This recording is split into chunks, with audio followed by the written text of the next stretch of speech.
வணக்கம். இன்றைய முக்கிய நிகழ்வுகள். புதுச்சேரி கடற்கரை சாலையில் நடைபெற்ற பாரம்பரிய பழமையான கார்கள் கண்காட்சி. துணைநிலை ஆளுநர், முதலமைச்சர், வெளிநாட்டு சுற்றுலா பயணிகள் உள்ளிட்ட ஏராளமானோர் கண்டு ரசிப்பு. ஆதி திராவிடர் மற்றும் பழங்குடியினர் நலத்துறை மூலம் செயல்படும் மாணவ மாணவியர்கள் விடுதி. துறை செயலர் முத்தம்மா, இயக்குனர் இளங்கோவன் ஆகியோர் திடீர் ஆய்வு.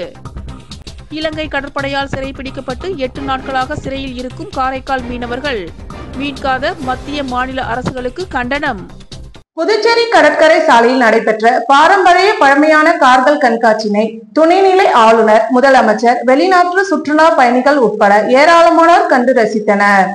புதுச்சேரி கடற்கரை சாலையில் நடைபெற்ற பாரம்பரிய பழமையான கார்கள் கண்காட்சியை துணைநிலை ஆளுநர், முதலமைச்சர், வெளிநாட்டு சுற்றுலா பயணிகள் உள்ளிட்ட ஏராளமானோர் கண்டு ரசித்தனர். புதுச்சேரி அரசின் சுற்றுலாத்துறை சார்பில் பாரம்பரிய கார்களின் அணிவகுப்பு கடந்த 2010ஆம் ஆண்டு முதல் நடைபெற்று வருகிறது. அதேபோல இந்த ஆண்டு புதுச்சேரி கடற்கரை சாலையில் கார்களின் அணிவகுப்பு நடைபெற்றது. இதனை துணைநிலை ஆளுநர் கைலாஷ்நாதன், முதலமைச்சர் ரங்கசாமி, சுற்றுலாத்துறை அமைச்சர் லட்சுமி நாராயணன் ஆகியோர் திறந்து வைத்து பார்வையிட்டனர். இதில் 1927ஆம் ஆண்டு ஆஸ்டின், 1933ஆம் ஆண்டு Dodge, 1935 Morris, 1936 Jaguar, 1946 Citroen, 1947 Singer, 1966 VW Beetle, 1967 பேட் முஸ்டாங், மோரிஸ் மைனர் 1000, 1954 பென்ஸ் உள்ளிட்ட பாரம்பரிய கார்களும் 5க்கும் மேற்பட்ட பாரம்பரிய பைக்குகளும் இடம்பெற்றன. இந்த அணிவகுப்பில் சென்னை, புதுச்சேரியை சேர்ந்த 40க்கும் மேற்பட்ட பாரம்பரிய கார்களும் மற்றும் 5க்கும் மேற்பட்ட மோட்டார் பைக்குகளும் இடம்பெற்றன. இந்த கார்களில் காரின் உரிமையாளர், தயாரிக்கப்பட்ட ஆண்டு போன்ற விவரங்கள் காரின் முகப்பில் வைக்கப்பட்டிருந்தன. இந்த கார்கள் அனைத்தும் கடற்கரை சாலையில் அணிவகுத்து நிறுத்தி வைக்கப்பட்டிருந்தன. கடற்கரையில் அணிவகுத்த பழமையான கார்களை கடற்கரைக்கு வந்திருந்த வெளிநாட்டு சுற்றுலா பயணிகளும் பொதுமக்களும் ஆர்வத்துடன் கண்டு ரசித்தனர். மேலும் அவர்கள் அந்த கார்களின் அருகில் நின்றும் தங்கள் குழந்தைகளை அமர வைத்தும் செல்ஃபி மற்றும் புகைப்படம் எடுத்து உற்சாகமடைந்தனர். மேலும் பலர் பாரம்பரிய கார்களை கண்டு வியப்படைந்தனர். கண்காட்சியை பார்த்தோம், ரொம்ப சூப்பரா இருக்கு. இந்த கார்லாம் ரொம்ப வருஷத்துக்கு முன்னாடி வந்த கார் இப்போ பார்க்கறதுக்கு ரொம்ப சூப்பரா இருக்கு. நம்ம ரெகுலர் லைஃப்ல இந்த காரை நம்ம பார்க்க முடியாது. இது கண்டிப்பா பார்க்க வேண்டிய ரொம்ப பொக்கிஷமான ஒண்ணு. இத கண்டிப்பா எல்லாருமே வந்து கண்டிப்பா பார்த்தாகணும். ரொம்ப நல்லா இருக்கு. எல்லா காரும், நம்ம மிலிட்ரி கார் இருக்கு, நிறைய ஓல்டேஜ் காரு, எல்லா பிராண்டோட காரும் இருக்கு. ரொம்ப நல்லா இருக்கு. எல்லாரும் வந்து கண்டிப்பா பார்க்கணும். ஆதி திராவிடர் மற்றும் பழங்குடியினர் நலத்துறை மூலம் செயல்படும் மாணவ மாணவியர் விருதுகளில் துறை செயலாளர் முத்தம்மா, இயக்குனர் இளங்கோவன் திடீர் ஆய்வு மேற்கொண்டனர். ஆதி திராவிடர் மற்றும் பழங்குடியினர் நலத்துறை மூலம் செயல்பட்டு வரும் மாணவ மாணவியர் விடுதிகளில் துறை செயலர் முத்தம்மா, இயக்குனர் இளங்கோவன் ஆகியோர் திடீர் ஆய்வு மேற்கொண்டனர். புதுச்சேரி ஆதி திராவிடர் மற்றும் பழங்குடியினர் நலத்துறை மூலம் புதுச்சேரியில் உள்ள பல்வேறு பகுதிகளில் 14 மாணவர் மாணவியர் விடுதிகள் செயல்பட்டு வருகின்றன. இங்கு ஆயிரக்கணக்கான அட்டவணை இன மற்றும் பல்வேறு சமுதாயத்தை சேர்ந்த மாணவ மாணவியர் தங்கி கல்வி பயின்று வருகின்றனர். இந்நிலையில் துறை செயலர் டாக்டர் முத்தம்மா, இயக்குனர் இளங்கோவன் ஆகியோர் காலாப்பட்டு, கிருஷ்ணா நகர், கொசப்பாளையம், தட்டாஞ்சாவடி, வில்லியனூர் உள்ளிட்ட புதுச்சேரியில் உள்ள பல்வேறு பகுதிகளில் இயங்கும் 14 மாணவ மாணவியர் விடுதிகளில் திடீர் ஆய்வு மேற்கொண்டனர். அப்போது மாணவ மாணவிகள் தங்கும் அறை, சமையல் அறை, கழிவறை உள்ளிட்ட பல்வேறு பகுதிகளை ஆய்வு செய்து மாணவ மாணவிகளிடம் குறைகளை கேட்டறிந்தனர். பெரும்பாலான மாணவர்களின் கோரிக்கையை ஏற்று இரவு நேரத்தில் அரிசி உணவிற்கு பதிலாக இட்லி, சப்பாத்தி போன்ற டிஃபன் வழங்க வேண்டும் என்றும், மாணவர்களின் எண்ணிக்கைக்கு ஏற்ப அன்றன்றே தயார் செய்து வழங்க வேண்டும் எனவும் விடுதி காப்பாளர்களுக்கு பல்வேறு உத்தரவுகளை பிறப்பித்தனர். இந்த ஆய்வின் போது ஆதி திராவிடர் மற்றும் பழங்குடியினர் நலத்துறை அதிகாரிகள் மற்றும் ஊழியர்கள் உடனிருந்தனர்.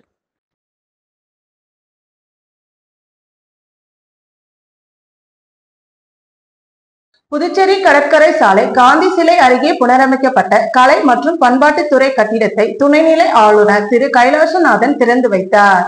புதுச்சேரி கடற்கரை சாலை காந்தி சிலை அருகில் புனரமைக்கப்பட்ட கலை பண்பாட்டுத்துறை கட்டிடத்தை துணைநிலை ஆளுநர் கைலாஷ்நாதன் திறந்து வைத்தார். புதுச்சேரி கடற்கரை சாலையில் காந்தி சிலை அருகில் புனரமைக்கப்பட்ட கலை பண்பாட்டுத்துறை கட்டிடம் திறப்பு விழா நடைபெற்றது. துணைநிலை ஆளுநர் கைலாஸ்நாதன் கலந்து கொண்டு கட்டிடத்தை திறந்து வைத்தார். நிகழ்ச்சியின் போது முதலமைச்சர் ரங்கசாமி, சட்டப்பேரவைத் தலைவர் செல்வம், பொதுப்பணித்துறை அமைச்சர் லட்சுமி நாராயணன், குடிமைப் பொருள் வழங்கல் துறை அமைச்சர் திருமுருகன், துணைநிலை ஆளுநரின் செயலர் நெடுஞ்செழியன், சுற்றுலாத்துறை இயக்குனர் முரளிதரன் ஆகியோர் உடனிருந்தனர். புதுவை அரசு கலைமாமணி விருந்தாளர் சங்கம் சார்பில் நாட்டுப்புற கலை விழாவில் நாட்டுப்புற கலைஞர்களுக்கு செந்தில்குமார் எம்எல்ஏ கலை ரத்ன விருது வழங்கி கௌரவித்தார். புதுவை அரசு கலைமாமணி விருதாளர் சங்கம் சார்பில் நாட்டுப்புற கலை விழாவில் நாட்டுப்புற கலைஞர்களுக்கு செந்தில்குமார் எம்எல்ஏ கலை ரத்னா விருது வழங்கி கௌரவித்தார். புதுச்சேரி அரசு கலைமாமணி விருதாளர் சங்கம் சார்பில் நாட்டுப்புற கலை விழா 2025 புதுச்சேரி கன்னியகோவில் பச்சை வாழியம்மன் ஆலய வளாகத்தில் நடைபெற்றது. சங்க நிறுவனர் கலைமாமணி டாக்டர் தமிழ்வாணன் தலைமை தாங்கினார்.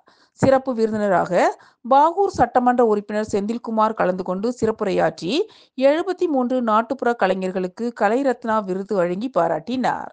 விழாவிற்கு சங்க துணைத் தலைவர் கலைமாமணி விஜயகுமார், கலைமாமணிகள் தேசிய விருதாளர் சேகர், பழனி, முத்துலிங்கம், சங்க தலைவர் கலைமாமணி ஆரியபுத்ரி ஆகியோர் கலந்து கொண்டனர். விழாவில் கலைமாமணி மோகன் குழுவினரின் மங்கள இசை, கலைமாமணி அன்பழகன் குழுவினரின் மன்னிசை பாடல்கள், கலைமாமணி செல்வம் குழுவினர் மற்றும் சிறுவர்களின் சிலம்பாட்டக்கலை நிகழ்ச்சி நடைபெற்றது. விழாவில் ஏராளமான கலைஞர்கள் கலந்து கொண்டு நாட்டுப்புற பாடல்களை பாடி அசத்தினர்.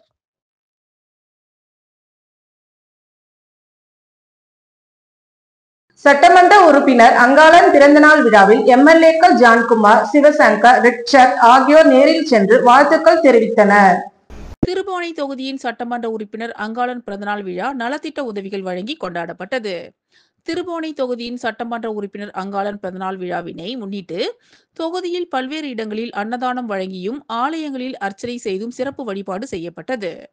தொடர்ந்து களித்தீர்த்தால் குப்பம் பகுதியில் அமைந்துள்ள அமிர்தீஸ்வரி மண்டபத்தில் கேக் வெட்டி பிறந்தநாள் விழா வெகு சிறப்பாக கொண்டாடப்பட்டது. இந்நிகழ்ச்சியில் சட்டமன்ற உறுப்பினர்கள் ஜான்குமார், சிவசங்கர், ரிச்சர்ட் ஆகியோர் கலந்து கொண்டு பொன்னாடை அணிவித்து பிறந்தநாள் வாழ்த்துக்களை தெரிவித்தனர். இதனைத் தொடர்ந்து துப்புரவு பணியாளர்களுக்கு அரிசி, மளிகை பொருட்கள் ஆகிய தொகுப்பினையும் மற்றும் புடவையும் வழங்கப்பட்டது. இதனைத் தொடர்ந்து மண்டபத்தில் 1000 நபர்களுக்கு மேல் பிரியாணி வழங்கப்பட்டது. மேலும் தொகுதியின் பல்வேறு இடங்களில் சட்டமன்ற உறுப்பினர் அங்காளனின் ஆதரவாளர்கள் அன்னதானம் வழங்கி கொண்டாடினர். நிகழ்ச்சிக்கான ஏற்பாடுகளை சட்டமன்ற உறுப்பினர் அங்காளன் ஆதரவாளர்கள் வெகு சிறப்பான முறையில் செய்திருந்தனர்.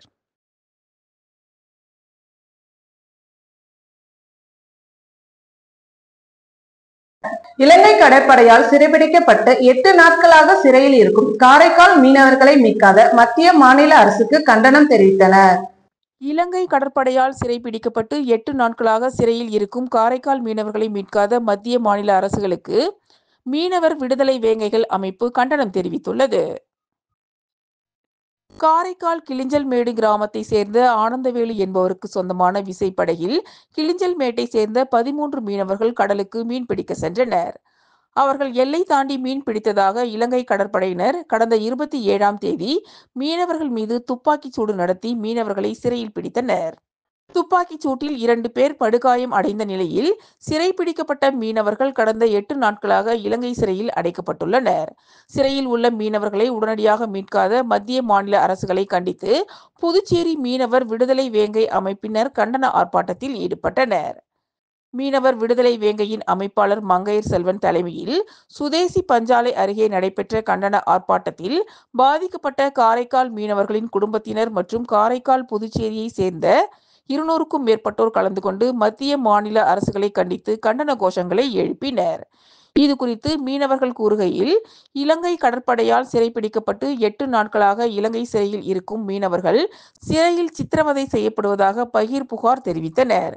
மேலும் அவர்களை உடனடியாக மீட்க வேண்டும், அப்படி இல்லை என்றால் பாதிக்கப்பட்ட 13 மீனவர்கள் குடும்பத்தினரும் கடலில் இறங்கி தற்கொலை செய்து கொள்ளப் போவதாக மிரட்டல் விடுத்தனர். போராட்டம் குறித்து மீனவர் விடுதலை அமைப்பின் மாநில அமைப்பாளர் மங்கையர் செல்வம் கூறுகையில், மத்திய மாநில அரசுகள் மீனவர்களை மீட்பதில் மெத்தனமாக இருந்தால் மாநிலம் தழுவிய போராட்டம் நடத்த உள்ளதாகவும் அவர் எச்சரித்தார்.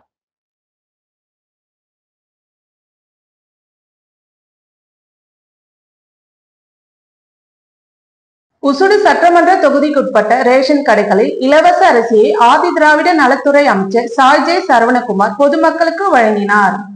ஊசுடு சட்டமன்ற தொகுதிக்கு உட்பட்ட ரேஷன் கடைகளில் இலவச அரிசியை ஆதிதிராவிடர் நலத்துறை அமைச்சர் சாய் ஜே சரவணகுமார் பொதுமக்களுக்கு வழங்கினார். புதுச்சேரியில் அனைத்து ரேஷன் கார்டுதாரர்களுக்கும் இலவச அரிசி வழங்கப்படும் என அரசு அறிவித்தது. அதனைத் தொடர்ந்து புதுச்சேரியில் உள்ள ரேஷன் கடைகளில் இலவச அரிசி வழங்கப்பட்டு வருகிறது. அதன்படி ஊசுடு சட்டமன்ற தொகுதிக்கு உட்பட்ட ரேஷன் கடையில் இலவச அரிசியை ஆதிதிராவிடர் நலத்துறை அமைச்சரும் தொகுதியின் சட்டமன்ற உறுப்பினருமான சாய் ஜே சரவணகுமார் கலந்து கொண்டு விழாவிற்கு தலைமை தாங்கி அரசூர், பொறையூர், சேந்தநத்தம், அகரம், கூடப்பாக்கம், பிள்ளையார்குப்பம், ராமநாதபுரம், தொண்டமாநத்தம், கரசூர், சேதராப்பட்டு ஆகிய பகுதிகளில் உள்ள ரேஷன் கடைகள் மூலம் பொதுமக்களுக்கு ரேஷன் அரிசி வழங்கி தொடங்கி வைத்தார். இந்நிகழ்ச்சியில் தொகுதி ஒருங்கிணைப்பாளர் சாய் ஜே தியாகராஜன், தொகுதி தலைவர் முத்தாலு முரளி, கிளை தலைவர்கள், கேந்திர பொறுப்பாளர்கள், முக்கிய நிர்வாகிகள், அனைத்து கூட்டணி கட்சி நிர்வாகிகளும், பொதுமக்களும், கட்சி நிர்வாகிகளும் கலந்து கொண்டனர்.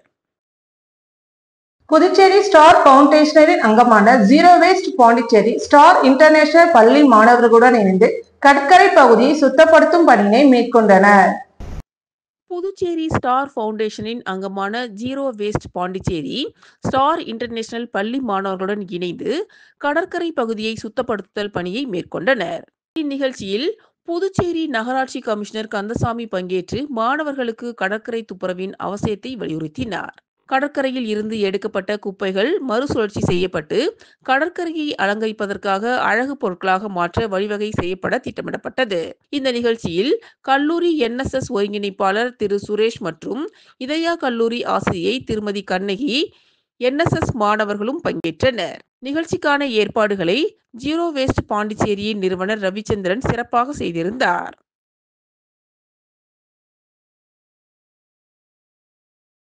தமிழக வெற்றி கழகத்தின் 2ஆம் ஆண்டு துவக்க விழாவையொட்டி புதுச்சேரி அஜந்தா சிக்னல் அருகே பொதுமக்களுக்கு இனிப்புகள் வழங்கி விஜய் ரசிகர்கள் கொண்டாடினர். தமிழக வெற்றி கழகத்தின் தலைவர் விஜய் அறிவித்தபடி கழக பொதுச் செயலாளர் ஆனந்த் ஆணைக்கிணங்க மாநில செயலாளர் சரவணன் ஆசியுடன் ராஜ்பவன் தொகுதி தலைவர் பிரதீபன், தொகுதி நிர்வாகிகள் ஹரிஹரன், சந்துரு, வினோத், பசுமலை ஏற்பாட்டில் தமிழக வெற்றி கழகத்தின் 2ஆம் ஆண்டு துவக்க விழாவை முன்னிட்டு புதுச்சேரியில் உள்ள அஜந்தா சிக்னல் அதித்தி ஓட்டல் அருகே பொதுமக்களுக்கு இனிப்பு வழங்கி கொண்டாடப்பட்டது. இந்த நிகழ்ச்சியில் கழக தொகுதி தலைவர்கள் வில்லியனூர் பிரபு, முத்தியால்பேட் ராமு, அணி தலைவர்கள் உருளையன்பேட் பிரான்சிஸ், நெல்லித்தோப்பு செந்தில், காலாப்பட்டு மனோகர், வினோத், கனகராஜ், ராஜ்பவன் தொகுதி மகளிர் அணி தொகுதி கிளை நிர்வாகிகள் வேல்முருகன், பூவரசு, ரஞ்சித், மணி, ஆனந்த், சதீஷ் மற்றும் கழக தோழர்கள் கலந்து கொண்டு சிறப்பித்தனர். உசுடு தொகுதி ராமநாதபுர கிராமத்தில் உள்ள ஜிப்மர் நல மையம் சாலையில் ரூபாய் 1,31,00,000 மதிப்பீட்டிலான யூ வடிவ கழிவுநீர் வாய்க்கால் அமைப்பதற்கான பூமி பூஜையினை அமைச்சர் சாய் ஜே சரவணகுமார் தொடங்கி வைத்தார். ஊசுடு தொகுதி ராமநாதபுரம் கிராமத்தில் உள்ள ஜிப்மர் நல மையம் சாலையில் 1,31,00,000 ரூபாய் மதிப்பீட்டில் யூ வடிவ கழிவுநீர் வாய்க்கால் அமைப்பதற்கான பூமி பூஜையினை அமைச்சர் சாய் ஜே சரவணகுமார் தொடங்கி வைத்தார். ஊசுடு சட்டமன்ற தொகுதிக்கு உட்பட்ட ராமநாதபுரம் கிராமத்தில் உள்ள ஜிப்மர் நல மையம் சாலையில் யூ வடிவ கழிவுநீர் வாய்க்கால் அமைப்பதற்கு தொகுதியின் சட்டமன்ற உறுப்பினரும் ஆதிதிராவிடர் நலத்துறை அமைச்சருமான AK சாய் ஜே சரவணகுமார் முயற்சியில் பொதுப்பணித்துறை மூலம் 1,31,00,000 ரூபாய் மதிப்பீட்டில் அரசாணை பெற்று அந்த பணிகளுக்கான பூமி பூஜை நிகழ்ச்சி நடைபெற்றது. நிகழ்ச்சியில் ஆதிதிராவிடர் நலத்துறை அமைச்சரும் தொகுதியின் சட்டமன்ற உறுப்பினருமான அமைச்சர் சாய் ஜே சரவணகுமார் கலந்து கொண்டு விழாவிற்கு தலைமை தாங்கி பூமி பூஜை செய்து பணியினை தொடங்கி வைத்தார். இந்நிகழ்ச்சியில் கட்டிடம் மற்றும் சாலை வடக்கு கோட்ட செயற்பொறியாளர் சுந்தரராஜு, உதவி பொறியாளர் சீனிவாசன், இளநிலை பொறியாளர் தமிழரசன், பாஜக ஊசுடு ஒருங்கிணைப்பாளர் சாய் தியாகராஜன், தொகுதி தலைவர் முத்தாலு முரளி, ஊர் முக்கியஸ்தர்கள் ரமேஷ், சீதாராமன், கட்சி நிர்வாகிகள் பந்தல் ராஜா, பெரியசாமி, ஊசுடு சாலை மற்றும் குடிநீர் பொறுப்பாளர் கருணாகரன், கூட்டணி கட்சி நிர்வாகிகள், பொதுமக்கள் என பலர் கலந்து கொண்டனர். இத்துடன் நிகழ்வுகள் நிறைவடைகின்றன. வணக்கம்.